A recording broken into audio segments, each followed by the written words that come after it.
Hello everybody and welcome back to another Game News Roundup where we discuss the latest gaming news from the last several days, as well as the latest gaming sales and if VGChartz estimates, if there are any to go over, which we do have, which we'll be going over at the end of the video, the worldwide estimates for January. I'll be going over that as well as a couple of the other articles going over those figures. But first, we'll start off with the gaming news from today.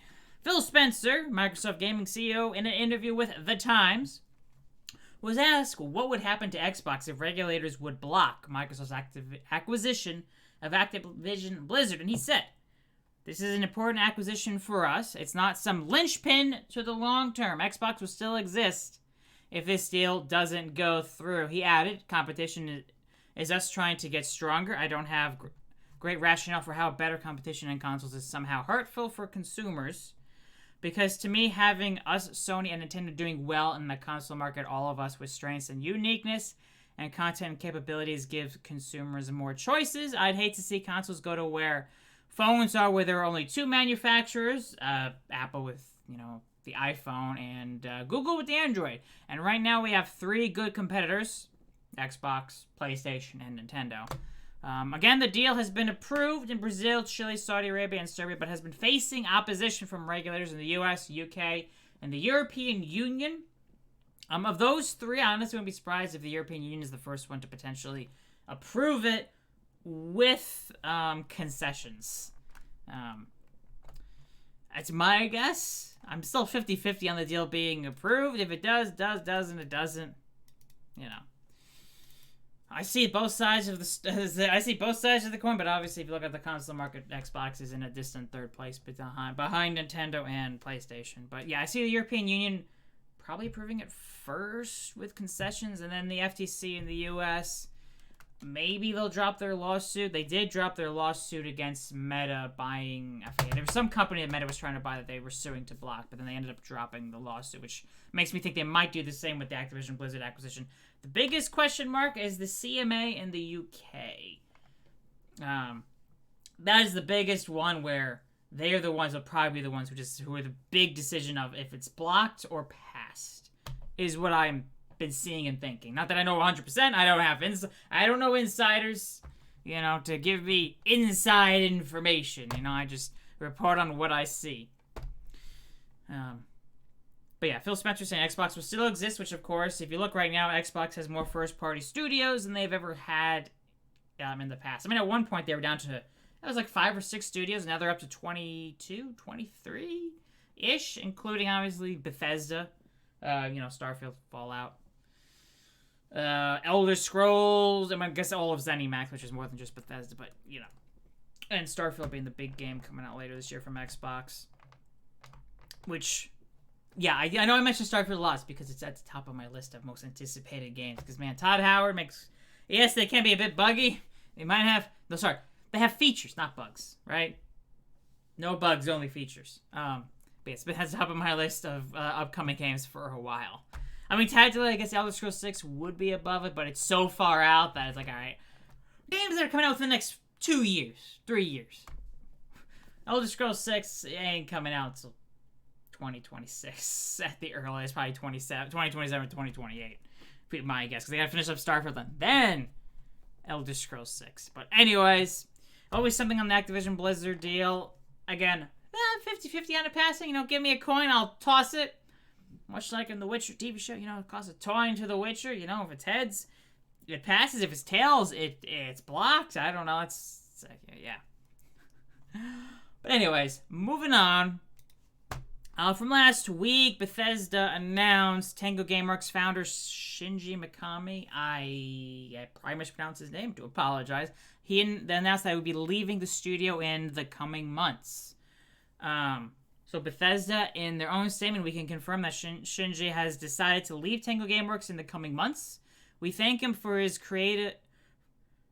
work as a creative leader and supportive mentor to young developers on The Evil Within, Ghostwire Tokyo, and of course, Hi-Fi Rush. We wish Mikami-san well in the future and are excited by what lies ahead for the talented developers at Tango, which was acquired by Microsoft in its ZeniMax/Bethesda acquisition. That was one of the studios as part of ZeniMax. And Microsoft Gaming CEO Phil Spencer in his own statement, thank you, Mikami-san, for your leadership and your great contributions to the industry. Your guidance and input over the last 2 years have been valuable to me. Looking forward to our continued friendship and looking forward to what lies ahead for Tango Gameworks. He is best known for creating the Resident Evil series during his 16 years at Capcom and founded Tango in March 2010 and was acquired by Bethesda Softworks parent company ZeniMax Media later the same year. He would direct the horror game Evil Within and also served as an executive director on Evil Within 2, Ghostwire Tokyo, and Hi-Fi Rush. Bethesda Softworks Senior Vice President Todd Vaughn. An email sent to the company and was posted by True Achievement stated Hi-Fi Rush was one of the most successful launches for Bethesda and Xbox in recent years, and it generated significant positive momentum for the business at Tango. It seems like there's been rumors and rumblings that he's been looking to leave Tango for a while now. Again, not 100% confirmed, but it looks like he's leaving the studio in good hands with the team working on Hi-Fi Rush and then other team maybe working on Evil Within 3 or something. We'll find out. I'm sure they're working on Ghostwire Tokyo Xbox version, which will probably be coming out next month or April, because it was a 1-year console exclusive on the PS5. But yeah, he'll be leaving Tango Gameworks again in the coming months. And Nintendo has officially confirmed they will not be attending E3 2023. This is following a recent report. But they will not be attending, along with Sony and Microsoft will not be attending E3. The big three, not attending E3. That rhymed, actually. Well, I say it rhymed, but obviously it's the same word. Anyways. Nintendo in a statement sent to VentureBeat, we approach our involvement in any event on a case-by-case basis and are always considering various ways to engage with our fans. Since this year's E3 show didn't fit into our plans, we have made the decision to not participate. However, we have been and continue to be a strong supporter of the ESA and E3. Again, I think it's pretty much been confirmed that Microsoft is also not attending, but they will be hosting the usual annual showcase around the same time at E3 at the Microsoft Theater, not that far from the LA Convention Center. And Ubisoft also confirmed, did announce they actually will be attending E3. I think the first big publisher announced that they will be participating at E3 this year. Let's see, moving on. So, Fallout fans, this has been like a thing that's going on for a while. We'll see what happens if Obsidian ever working on a new Fallout or, New Vegas, or I guess a remaster of New Vegas. Obsidian game directors Tim Kaine and Leonard Boyarsky, speaking with The Gamer, were asked about a remaster of Fallout New Vegas, the 2010 action RPG from the studio, and the two said it would be awesome. Direct quote, not that it's up to me, it's probably up to Bethesda and Todd Howard and Pete Hines, who would let Obsidian work on it, but wouldn't a graphical remaster of Fallout New Vegas be awesome? And Boyarsky agreed by adding it would be awesome. Who knows? Maybe we'll see Obsidian at some point do a remaster with improved graphics of Fallout New Vegas. Maybe more modern controls and all that stuff. Game is from 2010 after all. But also, last year, Fallout New Vegas director Josh Schreier, who's still at Obsidian, recently released Pentiment the end of last year, did state, Bethesda made Fallout 3 and then we had the opportunity to use New Vegas. I brought back a lot of the ideas that we as a group of people had talked about at Black Isle Studios to make Fallout New Vegas, and then a bunch of new ideas as well. It was a crazy development, referring to Fallout New Vegas, because it was only 18 months to make Fallout New Vegas. 18 months. And we had never used that engine before. I love Fallout. I love the setting. I could see myself working in it again. But, we'll see where the future takes me. So it's kind of Obsidian and Bethesda are both under the Microsoft Xbox umbrella. And that maybe they could work together, especially since Bethesda is focused on finishing up Starfield. Then it's Elder Scrolls 6 for who knows how many years. And then they get to Fallout 5. Fallout 5 is probably a decade away at this point. Wouldn't be surprised. So maybe they'll get Obsidian. Maybe they'll do a remaster of Fallout New Vegas. Or maybe we'll see another, maybe smaller size Fallout project from Obsidian in between now and possibly 10 years from now. Although Obsidian is busy with Outer Worlds 2 and Avowed. Let's see. Naughty Dog artist said devs no longer have an excuse to ignore black hairstyles in games. So yeah, Naughty Dog character artist Del Walker, speaking in a video by Kinda Funny Games, said with today's technology in modern games, there is no longer any excuse to ignore black hairstyles. So he said, the advantage now is you don't have an excuse because the tech can support what you need. Now it's just about having the knowledge and using the resources of black people to ask, is this right? He added, it started off with a class, a lesson first, which is usually the thing that takes the most amount of time, just introducing people to the idea that there are different hair textures. With black hair specifically, you want to take one of two directions.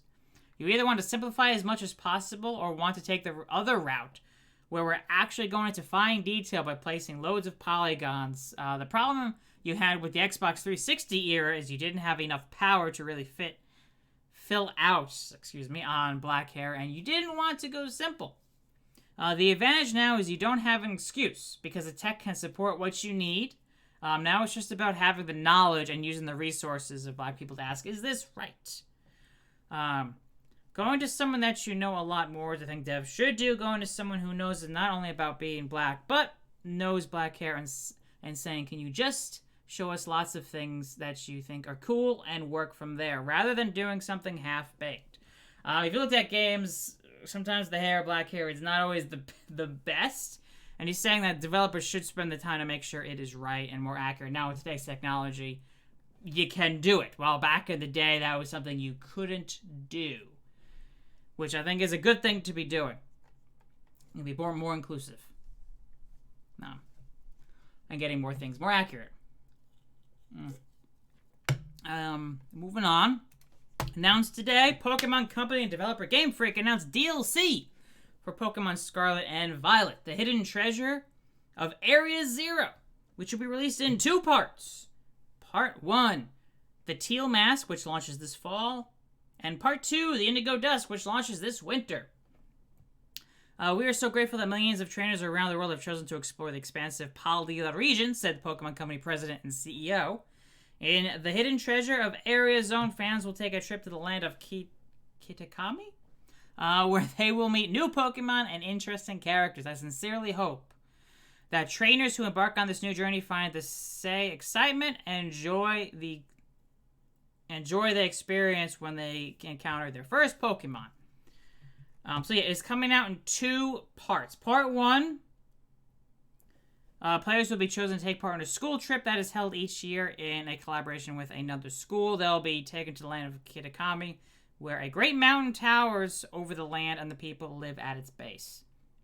It is a place of tranquil natural expanses, featuring rice paddies and apple orchards. The trip seems to coincide with a festival regularly held in the village in Kitakami during the season, so the village is bustling with various street vendors and stalls. Players will meet new friends and Pokemon as they unravel the mysteries behind the folktales that have been passed down in this land. In Part 1 and Part 2, players will be able to encounter over 230 familiar Pokemon that have been found living in other regions but not appeared in Pokemon Scarlet and Pokemon Violet, which means 230 Pokemon not seen in the game will be added to the game, at least in this new area in the DLC. This includes Pokemons that players will be able to bring to their games via Pokemon Home or those received in trades. Players will also encounter new legendary Pokemon, Ogerpon and Terrapon. Yeah, that. In Part 1, 3 new Pokemon looks like they'll be appearing. They are beloved by the people of villages as heroes. Those who purchase the DLC by Tuesday, October 31st, will be given a serial code for a special gift. Hisuian Zorak with 3 special features. Yeah. Outer Worlds. Spacer's Choice Edition was announced today for the PS5, Series X and S, and PC via Steam, Epic Games Store, Microsoft Store, and GOG. And it will launch on March 7th. It will feature improved graphics over the 2019 release, which was on the PS4, Xbox One, and PC. You've tried the rest, now come back to the best. The Outer Worlds Spacer's Choice Edition includes the base game and all of the add-on content as a definitive way to play the beloved RPG from Obsidian Entertainment. This remastered masterpiece, is optimized to be the absolute best version of The Outer Worlds, even if you choose to play this critically acclaimed RPG as the absolute worst version of your character. Lost in transit while on remastered Master Chief. Did I say Master Chief? I mean, there is remastered Halo 1 and 2. They were remastered. Halo 3 at some point should be remastered. That'd be kind of cool to see. Halo Reach remastered would be cool to see. Halo 3 ODST remastered would be cool to see. But yeah, Outer Worlds Space's Choice Edition, remastered version of Outer Worlds, including all the DLC. So improved visuals, and all of the DLC that has been released for the base game, including the Murder on Eridanus and Peril on Gorgon. Let's see. Baldur's Gate 3, leaving early access and is officially launching for the PS5 and PC on August 31st. It's been in early access, I think, since like 2020 or 2021. But yeah, confirmed for PS5 and PC, in which led a lot of fans, a lot of speculation of, is there an Xbox version? Is it coming to Xbox? So the following day, the developers did release a statement. Xbox version is in development, however, they are working on technical issues. So the direct quote from the developer, Xbox players, we've seen your questions about when you can expect Baldur's Gate 3 on Xbox. We've had an Xbox version of Baldur's Gate 3 in the works for some time, but we have run into some technical issues, particularly with split-screen co-op. So they need some extra time. They don't want to confirm it is coming out on August 31st, since they're still working through these issues, and so it might end up coming to Xbox a bit later until these technical issues are solved. We're still working on an Xbox version, but we're not yet confident enough to announce it. They kind of did just announce it by mentioning it. We don't like announcing anything until we're ready, because we don't want to get people's hopes up until we're sure we can deliver. There's no platform exclusivity preventing us from releasing the game on Xbox day and date, should that be a technical possibility. So it will come out day and date on Xbox if the technical issues are solved. If not, it will come out later. If and when we do announce further platforms, we want to make sure each version lives up to our standards and expectations. Thanks for understanding. Also, one way to announce Mortal Kombat 12 is a call within investors. Instead of a big trailer, some big showcase, now it was just Warner Brothers Discovery CEO speaking with investors during an earnings call, just announced, like, hey. Oh yeah, by the way, Mortal Kombat 12 is set to launch this year. Just like that. There's a lot more to come. This is a direct quote. There's a lot more to come, including the highly anticipated Mortal Kombat 12 and Suicide Squad Kill the Justice League games also set for release this year with ambitious launch projections. Yeah, we've yet to have an official announcement of Mortal Kombat 12, but here we go. There it is, Mortal Kombat 12, just like that. This is the first official mention of Mortal Kombat 12. As Mortal Kombat developer, NetherRealm Studios has yet to officially announce it. And the game coming out later this year, this probably means we'll get an official announcement relatively soon, or worst case during E3, or around the E3 period. With it coming out probably this holiday season, be my guess. However, we'll just open up the original article. That developer might have accidentally leaked the game early last month. NetherRealm Studio, in 2021, they announced they ended support of Mortal Kombat 12 after over 2 years. However, a senior production manager might have accidentally leaked Mortal Kombat 12, which clearly he did. He posted a tweet featuring this artwork on his desk. However, there are also two monitors from his PC were visible. There is a file on one of the monitors called MK12 Mast, leading some to speculate MK12.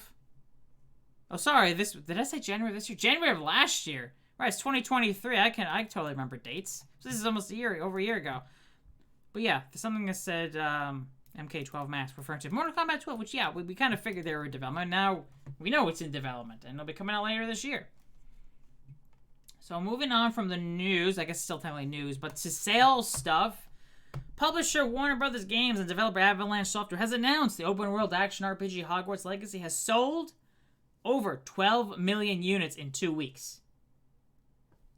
Since it launched from the PS5, Series X, and PC. This does not include the PS4, Xbox One, or Switch versions, which don't come out until later.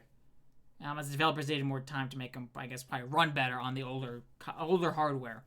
And also the game earned over $850 million in global sales in 2 weeks. That's a lot of money in 2 weeks. A lot of copies sold. I mean, I'm not surprised with how huge Harry Potter is. Yes, I realize the Fantastic Beasts movies didn't do that great. At least the second and third ones didn't perform very well at the box office, and obviously the controversy with J.K. Rowling, which I'm not going to get into, but clearly there's still a lot of demand for Harry Potter stuff, and Hogwarts Legacy seems to have met that demand. The game exceeded sales record on all 3 platforms it is available on, and broke records for streaming by becoming the biggest single-player game ever on Twitch with 1.28 million concurrent viewers at launch. Players for Hogwarts Legacy have played over 280 million hours to date in 2 weeks, and helped grow the Wizarding World digital by 300% higher traffic over the normal monthly unique visitor average for the first 10 days of February. Warner Brothers game president said, "We are so thrilled and proud to see the player response to Hogwarts Legacy from gamers, fans who are new to gaming, and reviewers around the world. Our development team at Avalanche delivered an amazing, high-quality Wizarding World experience that truly fulfills the fan fantasy of life at Hogwarts, and our publishing teams have executed a global impact launch campaign." Again, the game released for the PS5, Series X and S, and PC on February 10th. And will be coming out on the PS4 and Xbox One on April 4th, and the Nintendo Switch on July 25th. Sons of the Forest developer Endnight Games announced the game sold over 2 million units in its first 24 hours available in Steam Early Access. In their tweet, "Thanks to those who joined us in our early access journey into Sons of the Forest. We have sold over 2 million copies in the first 24 hours and are excited for what we have in store for players in the coming weeks. I will admit I am 2 of those copies because I bought one for myself and one for my other half. And her brother actually bought a copy, so the 3 of us can all play it together. As we've been looking for some new games to play. Some good cooperative games. As the 3 of us generally don't do PvP all that much. But yeah, Sons of the Forest, 2 million copies sold in 24 hours. Bethesda and Arcane Studios has announced Deathloop has topped 5 million players since it launched. It first launched for the PS5 and PC in September 2021, and Xbox Series X and S and Game Pass in September 2022. But yeah, the game has topped 5 million players. And what would that be? A year and not quite a year and a half at this point. And moving on to the latest VGChartz estimates, as we now have the worldwide estimates posted for January 2023. So worldwide, we have the PS5 in first, Switch in second, Series X and S in third, and then what's left of the PS4 is in fourth place. PS5, 1.25 million estimated sales, 1.14 million for the Switch, and 456,000 for the Series X and S, and just under 15,000 for the PS4 worldwide for the month. And last couple times I did discuss the breakdown of the Japan, Europe, and America's sales. But quickly running down, PS5 is pretty much the same order everywhere except in Japan. In the Americas, PS5 is number 1 with just under 460,000 units sold. In the Americas being US, Canada, Mexico, Latin America, North and South America combined, not just the US or US and Canada. 308,000 for the Switch and 286,000 for the Series X and S in Americas. In Europe, 406,000 for the PS5, 336,000 for the Switch, and just a hair over 100,000 for the Series X and S. In Japan, Switch was number 1, 314,000 units sold, 188,000 for the PS5, and 4,300 for the Series X and S. Worldwide lifetime, we've got the Switch up to 121.83 million sell-through, and PS5 31.77 million sell-through, and Series X and S 20.68 million sell-through. I'm saying sell-through for one big reason. A lot of people mention, like, well, Sony and Nintendo announced these sales, but they announced shipment figures. There's a difference between sell-through and shipment figures, as it takes several weeks for consoles to ship by boat, by train, by truck, and everything to retailers and warehouses, and then consoles don't sell out right away. Yes, I know people are saying the PS5 has been selling out. It's true, but actually I've been seeing, at least around here in the US, actual decent amount of PS5 stock at retailers and in person, in physical stores, as well as online and digital stores. There actually is some PS5 stock available now. So if you want a PS5, now is your time to go get one. So yeah, there is a bit of a gap, and it takes some time for several weeks, potentially over a month, for consoles to ship worldwide, depending on where in the world they're being shipped. And then they don't sell it right away the second they hit store shelves. So there's always going to be a gap between shipped and sell-through, if anyone is wondering about that.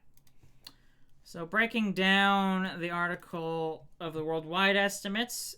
So generation over generation, PS5 versus PS4, and Series X and S versus Xbox One for the equivalent month. So this being January 2023 for the latest consoles, and last gen being January 2016.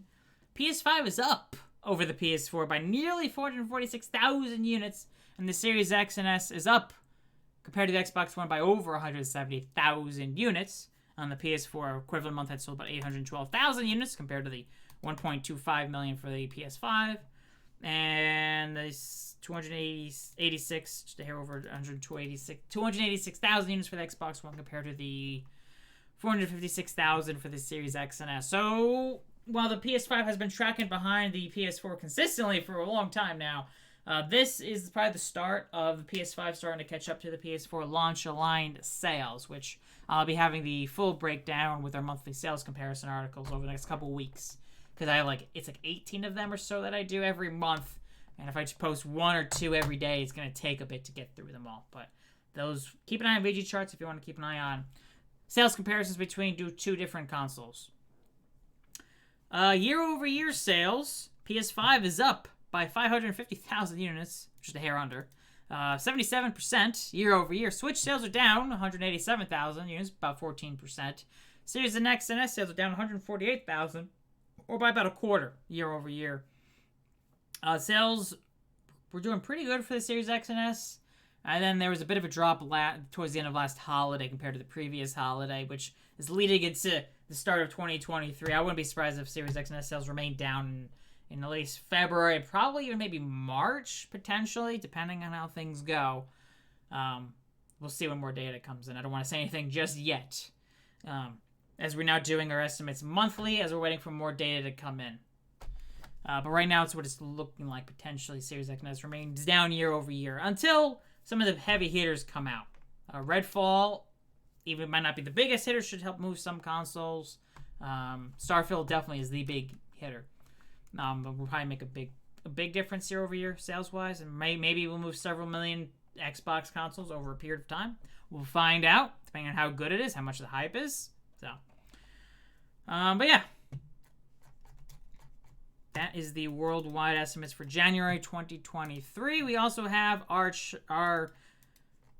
sales comparison charts for the same amount. The first 3 charts here are for the same amount of time, year compared to the previous year, the year before that. So this is January sales for all of these years, and we put February, it'll be January and February added together. So far for 2023, compared to the same amount of time for the previous 3 years, you can kind of see here, PS5 is up 77% year over year, which I mentioned before, 92% compared to 21. Series X and S, again, I said was down about a quarter year over year, but is up still about 40% compared to 2021. Switch sales are down 14% year over year, and then compared to 2021, down about 26%.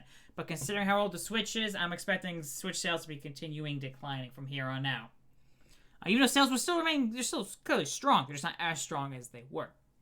And PS4 sales, unsurprisingly, are down quite a bit, as it's really winding down. It's just whatever stock is remaining is what is selling. And market share, if you want to look over the last 3 years, 2020, January in 2021, 2022, and 2023, Switch, 61% 21, 26% pretty much for the PS5, and 13% for the Series X and S in 2021. 2022, last year, we got 50% for the Switch, 26.8% for the PS5, 22.9% for the Series X and S. And then this year, PS5 in first with 44.1%, Switch at 39.9%, and 16% for the Series X and S. And then here is lifetime sales, so total sales for each of these years. If you want to take a quick look at that, feel free to pause the video if you're watching this on YouTube. Otherwise, I think that's about going to do... Actually, no, wait, we got one more thing. for estimates. We got our launch line sales comparison article, which launch line for the first 27 months here for, PS5 and Series X is obviously launched in the same month, so of course there's still going to be launch line, but as well as the Switch. If you were to launch line all three consoles, Switch worldwide is ahead with about 34.4 million estimated sales, 31.7 million for the PS5, and 20.68 million for the Series X and S. A Switch with about 39.7% market share, 36.5% for the PS5, and 23.8% for the Series X and S. In the US, the PS5 did sneak ahead of the Switch. Again, the main thing is here, holidays don't line up with the Switch compared to the PS5 and Series X and S, because it did come out in March versus November for the PS5 and the Series X and S. But yeah, PS5 did sneak ahead over the last holiday period, 12.38 million units sold, 11.94 million for the Switch, and 9.97 million for the Series X and S. Market share-wise, 36% for the PS5, 34.8% for the Switch, 29.1% for the Series X and S. In Europe, PS5, last holiday, the Switch had almost caught up to the PS5 and has fallen behind, and now the PS5, if you look here, has grown its lead a bit. We'll see how things are over the coming months.